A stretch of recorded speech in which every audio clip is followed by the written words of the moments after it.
Well,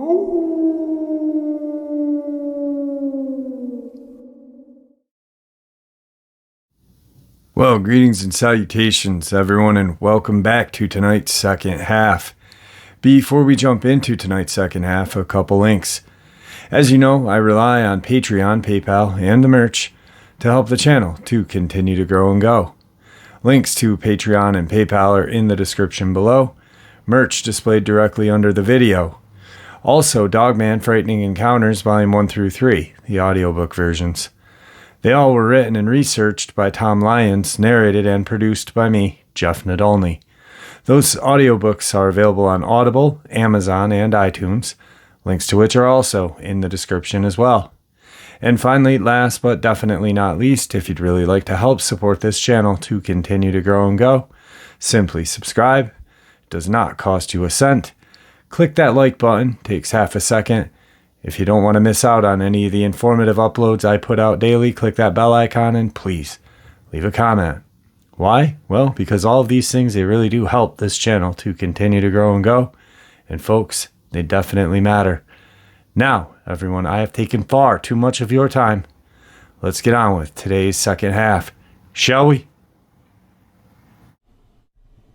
Today's first upload, or part of the upload, is William Rowe's sworn affidavit regarding a curious and terrifying encounter in 1955 in Alberta, Canada. William Rowe of the city of Edmonton in the province of Alberta make oath and say, 1.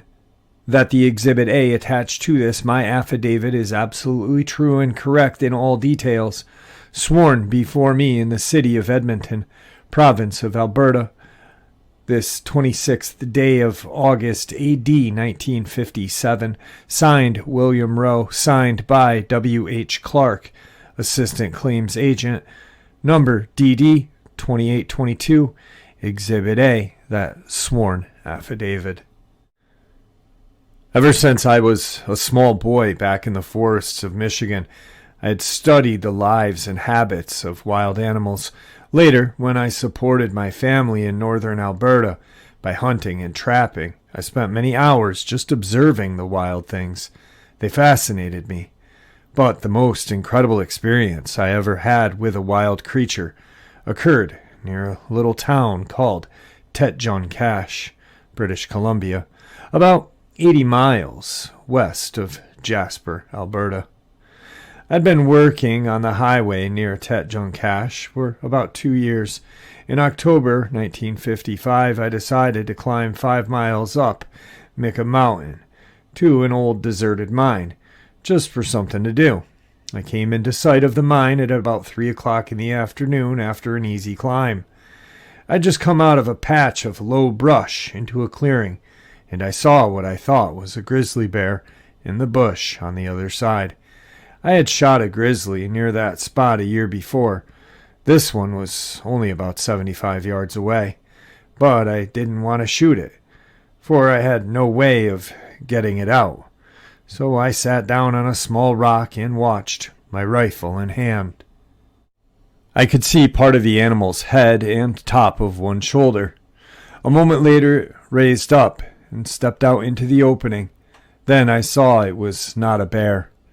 This, to the best of my recollection, is what the creature looked like and how it acted as it came across the clearing directly towards me. My first impression was of a huge man, about 6 feet tall, almost 3 feet wide, and probably weighing somewhere near 300 pounds. It was covered from head to foot with dark brown silver-tipped hair. But as it came closer, I saw by its breasts that it was a female, and yet its torso was not curved like a female's. Its broad frame was straight from shoulder to hip. Its arms were much thicker than a man's arms and longer, reaching almost to its knees. Its feet were broader proportionately than a man's, about 5 inches wide at the front and tapering to much thinner heels. When it walked, it placed its heel of its foot down first, and I could see the gray-brown skin or hide on the soles of its feet. It came to the edge of the bush I was hiding in, within 20 feet of me, and squatted down on its haunches. Reaching out its hands, it pulled the branches of the bushes toward it and stripped the leaves with its teeth. Its lips curled flexibly around the leaves as it ate. I was close enough to see that its teeth were white and even. The head was higher at the back than at the front. The nose was broad and flat. The lips and chin protruded further than its nose, but the hair that covered it, leaving bare only parts of the face around the mouth, nose, and ears, made it resemble an animal as much as a human. None of its hair, even on its back of its head, was longer than an inch, and that on its face was much shorter. Its ears were shaped like a human's ears, but its eyes were small and black like a bear's, and its neck was also inhuman, thicker and shorter than any man I had ever seen. As I watched this creature, I wondered if some movie company was making a film at this place, and that what I saw was an actor, made up to look partially human and partially animal. But as I observed it more, I decided it would be impossible to fake such a specimen. Anyway, I learned later that there was no such company near that area, nor in fact did anyone live up Micca Mountain, according to the people who lived in Tetjun Cache. Finally, the wild thing must have gotten my scent, for it looked directly at me through an opening in the brush. A look of amazement crossed its face. It looked so comical at that moment I had to grin. Still in a crouching position, it backed up 3 or 4 short steps, then straightened up to its full height and started to walk rapidly back the way it had come. For a moment it watched me over its shoulder as it went, not exactly afraid, but as though it wanted no contact with anything strange. The thought came to me that if I shot it, I would possibly have a specimen of great interest to scientists the world over. I had heard stories of the Sasquatch, the giant hairy Indians that live in the legends of the British Columbia Indians, and also many claim are still in fact alive today. Maybe this was a Sasquatch, I told myself. I leveled my rifle. The creature was still walking rapidly away, again turning its head to look in my direction. I lowered the rifle. Although I have called the creature it, I felt now that it was a human being, and I knew I would never forgive myself for killing it. Just as it came to the other patch of brush, it threw its head back and made a peculiar noise that seemed to be a half laugh and half language, and which I can only describe as a kind of whiny. Then it walked from the small brush into a stand of lodgepole pine. I stepped out into the opening and looked across the small ridge just beyond the pine to see if I could see it again. It came out on the ridge a couple of 100 yards away from me, tipped its head back again, and again emitted the only sound I had heard it make. But what this half laugh, half language was meant to convey, I don't know. It disappeared then. I never saw it again. I wanted to find out if it lived on vegetation entirely or ate meat as well, so I went down and looked for signs. I found it in 5 different places, and although I've examined it thoroughly, I could find no hair or shells or bugs, insects, so I believe it was strictly vegetarian. I found one place where it had slept for a couple of nights under a tree. Now the nights were cool up in the mountain, at this time of year especially, and yet it had not used a fire. I found no sign that it possessed even the simplest of tools, nor a single companion while in this place. Whether this was a Sasquatch, I do not know. It will always remain a mystery to me unless another one is found. I hereby declare the above statement to be in every part true, to the best of my powers of observation and recollection. Signed, William Rowe. You know, when I first saw this sworn affidavit. I was like, this is a sworn affidavit. You know, this is a legal binding document. Like, you will be in trouble if you lie on a sworn affidavit. And it's truly amazing, you know. I don't know if this gentleman, you know, his observation of vegetarian was wrong or not, but, you know, we've all heard the stories of Sasquatch eating meat. You know, I've heard of him yoking a deer up right in front of a hunter that was going to, you know, pop the deer. But, I mean, just from that brief observation, he was able to see the teeth. And to see a Squatch amazed like that would have been absolutely amazing. You know, it was probably startled at first, you know. Looking through the brush, you think you're alone. Then all of a sudden, boom, there's a human. Like, kind of like us. If we were just, you know, in the woods and we peeked through this brush and boom, there's a Squatch. A very interesting experience. And I'm glad I was able to share it with you guys because it's definitely cool. Tonight's second experience comes to us from Ohio. I don't care if you believe me or not. Witness to a creature called Dogman or werewolf in the autumn of 2013. The witness had not only one encounter, but had a second sighting of an unusual, frightening being. The witness was working night shifts at the time, which meant he had to travel the dark roads in the sighting area on a regular basis.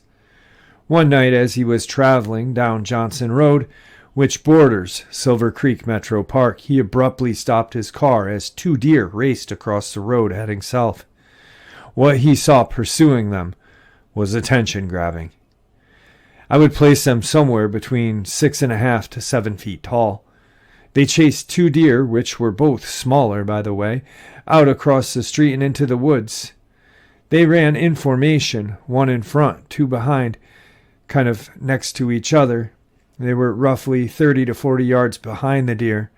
They were bipedal, very muscular and fast, lightning fast. It all happened in just a few seconds. I couldn't describe any features, unfortunately. I'm assuming it was either a new moon or cloudy because it was very dark.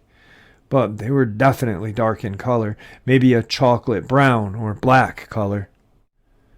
The witness was questioned if perhaps he had seen a Bigfoot. There are many reported sightings of them in Ohio, said the witness.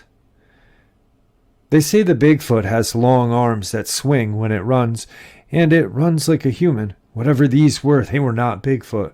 I cannot describe how they moved, but they did not move like a person.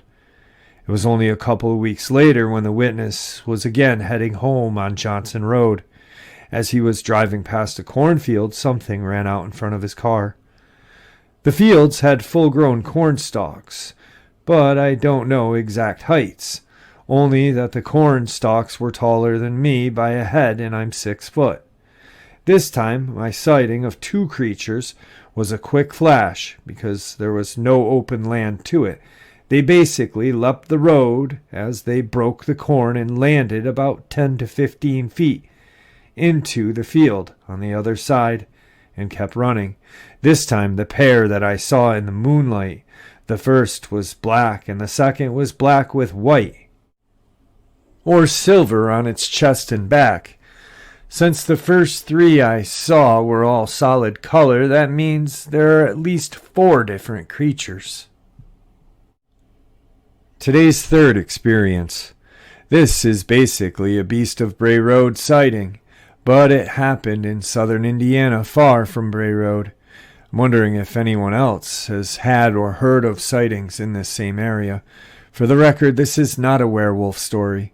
What I saw was an animal, not a shapeshifter. I know the beast is often called a werewolf, but I don't buy that explanation. My sighting happened between 92 and 95. Because I only lived in the area during that time, my best guess is that it was 92 to 93, because I was coming home late at night at around 1 or 2 in the morning without my then fiancée, and she would have been with me after 93.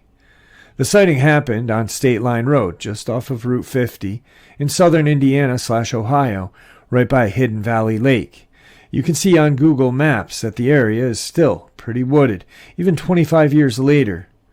The usual caveats apply. I had not been drinking, and I was not on drugs.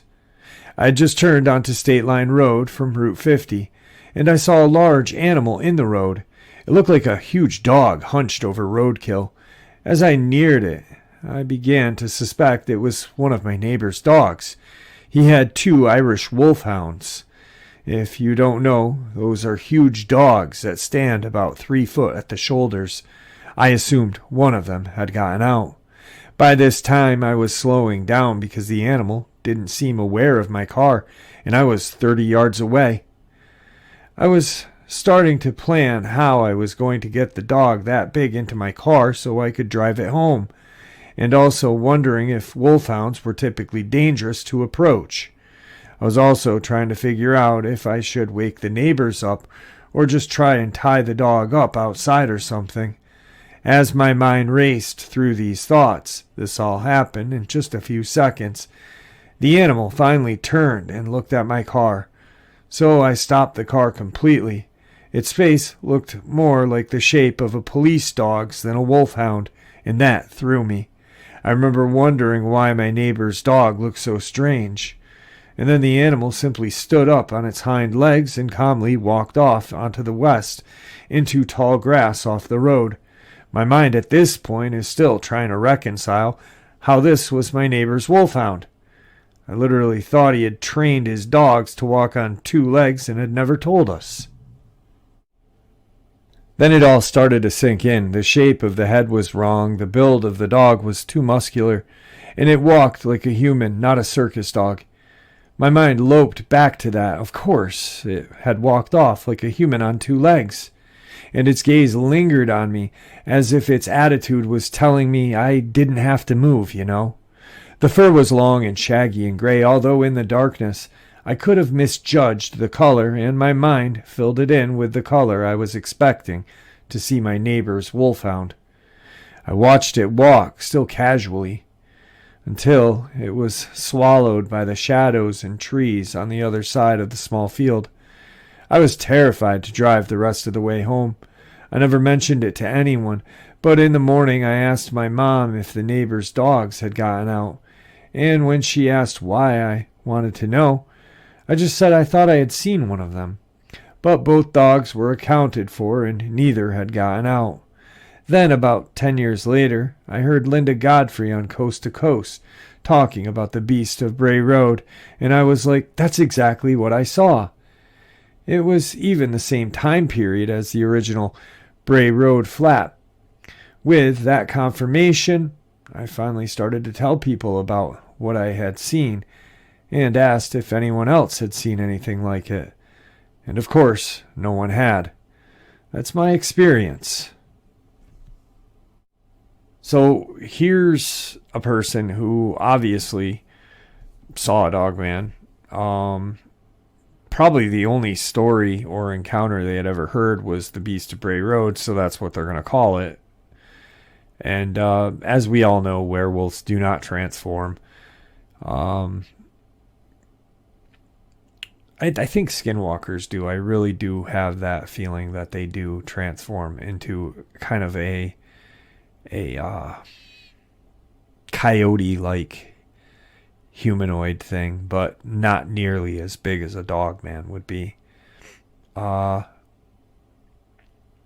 Really fascinating event and very detailed.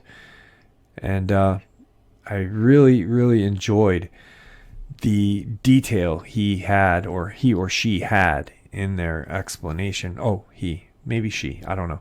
They had in their explanation of the Dogman. It was very well observed, which is seldom done. So, very cool. Today's fourth experience is a subscriber submission. Hey Jeff, love the channel. I've been a daily listener for about a year now. So my unit out of Fort Drum came down to West Point to run support operations for the cadet summer training events. About 2/3 of my platoon were in charge of running the live fire range, basically where the NCOs would run behind a cadet as he bounds up the live fire lane. This range also required a gate guard detail, which I, being the sometimes lazy person that I am, would jump at the opportunity to do this. The gate at the entrance of the range was down a gravel road and is surrounded by forest on either side. It's extremely rural. About 2 weeks into this live fire range detail, I was pulling gate guard duty with my friend Steven. We're just BSing around, showing each other memes, when suddenly we heard a strange guttural sound coming from the right of us. Mind you, it is 2 or 3 p.m. on a hot, late May afternoon.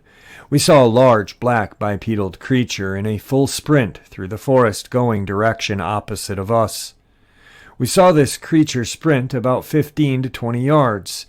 It must have been about 70 yards or so away from us. After seeing this black creature sprinting at breakneck pace, it went behind a tree and promptly disappeared. This thing did not pay me or my friend any mind. We stood there for a good 2 minutes, just completely stunned. I think it may have been transported via portal. We never said anything to our leadership about this encounter, under fear of being ridiculed or being labeled crazy. There were also ramblings among the battalion of other paranormal happenings, specifically at the ammo distribution point. People said they heard screaming in the woods at night along with some described devil music. Where they had us staying was a place called Camp Natural Bridge, a former POW camp for German soldiers in World War II.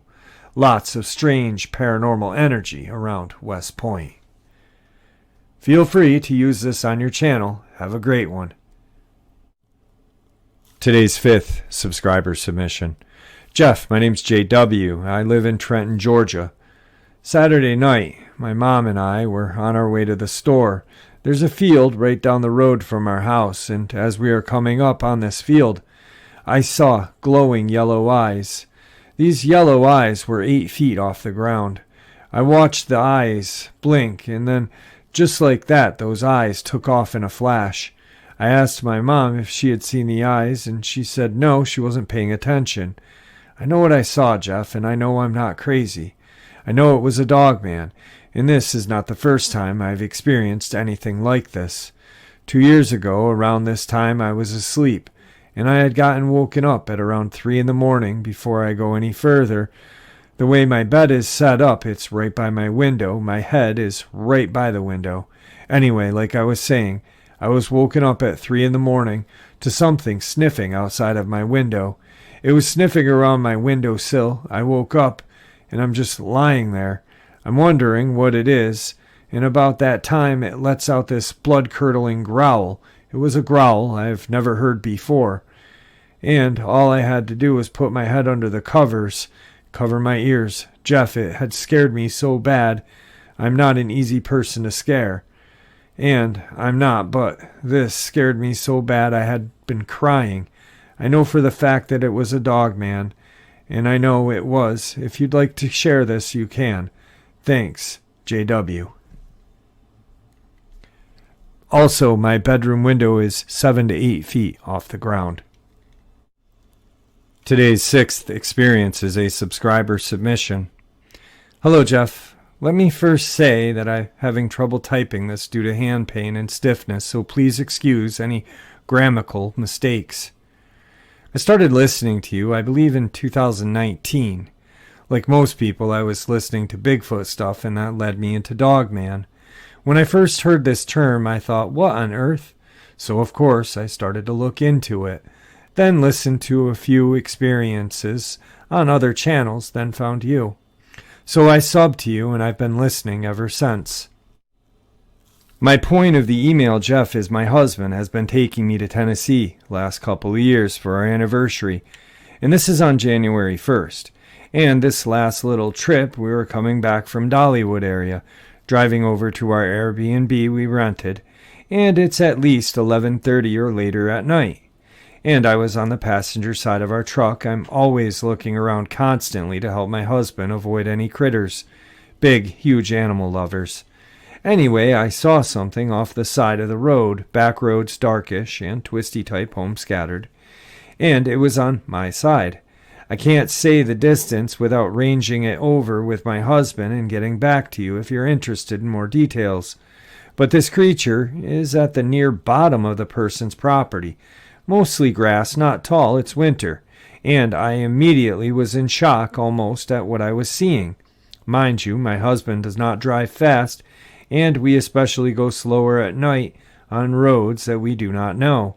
So I see this thing and I tell my husband, I just saw something. My husband never knows what this will be, LOL, with me.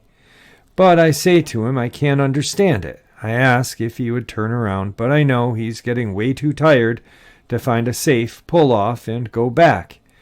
I can't figure out what I saw, Jeff. I've been looking at pictures of anything to even slightly resemble what I'd seen that night.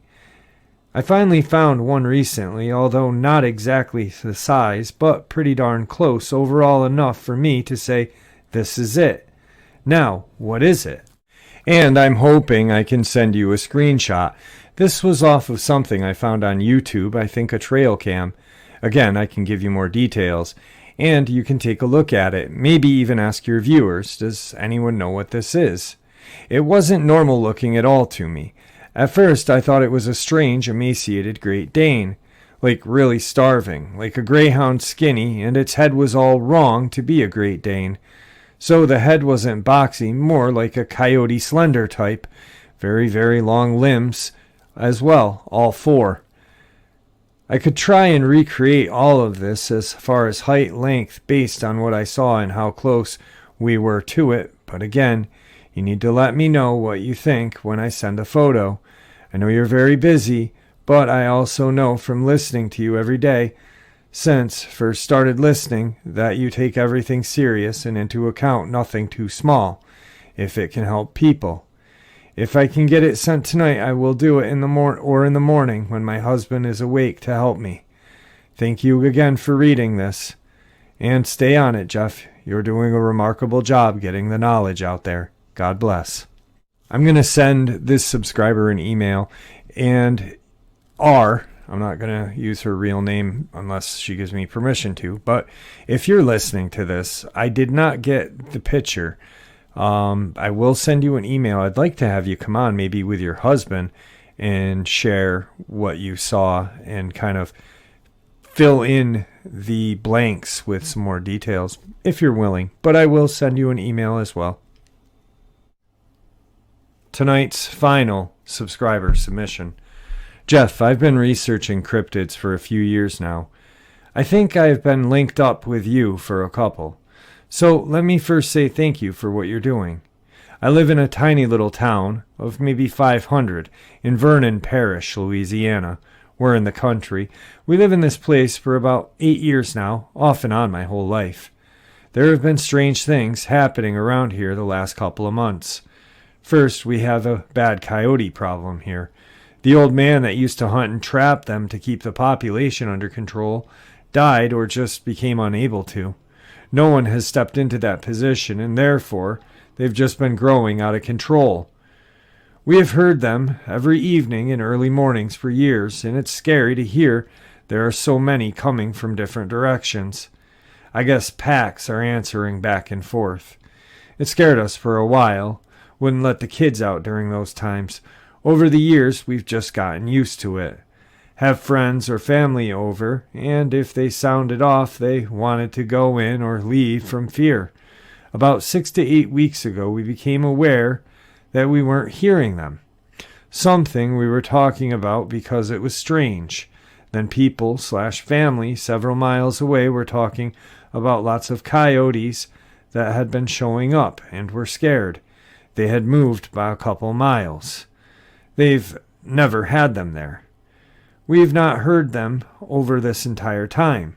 I cannot stress enough how unusual this is. Now on to the next strange happening. Our neighbors, who live right down the road, had a mama goat and a kid killed and left. Just clawed up and killed and just left there. Nothing eaten. We were all leaning toward it had to be a big cat, a panther. The next night, a horse was attacked and taken down. The horse was not dead when found, but had to be dispatched. Again, just mauled, not eaten. Same type of marks. These all happened within a mile radius about 5 weeks ago, right behind the coyotes leaving. There was another farm where horses were attacked. We've been hearing strange animals and screams off and on. This morning, my neighbor stopped to tell us what she had witnessed 2 days ago. She was out front with my daughter talking. As I was walking up, she was pointing at her and said, "As tall as you. Not as tall as your mama. And I'm 5'11". I have no reason not to believe this woman. She said she saw a couple little fawns laying, and she was smitten with the cuteness. She saw them spring to attention, and she started to look for the threat. She said, out of a tree line came this giant dog, but not a dog. It was up on 2 legs, running, and the speed was frightening. It had large, tall ears that made no sound. She was warning us that she had seen something big and scary that she had never seen before. We knew what she was talking about immediately. We were all passing chill bumps and hair standing back and forth. She was very excited and on edge. There have been lots of strange, unordinary things happening around here. Then to hear that, it feels a little different when it's hitting your home. I'm simply emailing you this information because I'm sure at this point you have a map with dots and thought you might like to log this one in. Praying this is the end of our saga. But you best believe we are on watch and packing to check the mail. Be safe, Jeff. Thank you again. All right, folks, I hope you all enjoyed tonight's second half as much as I enjoyed sharing it with you. I'd like to thank you all for truly supporting this channel and what it has become. It really is a special place for people to share without judgment, and really just a great community in the comment section. You guys are truly amazing. With that being said, please stay safe, happy, healthy, and ever vigilant. We know these creatures are out there, and we know they are watching. God bless you all.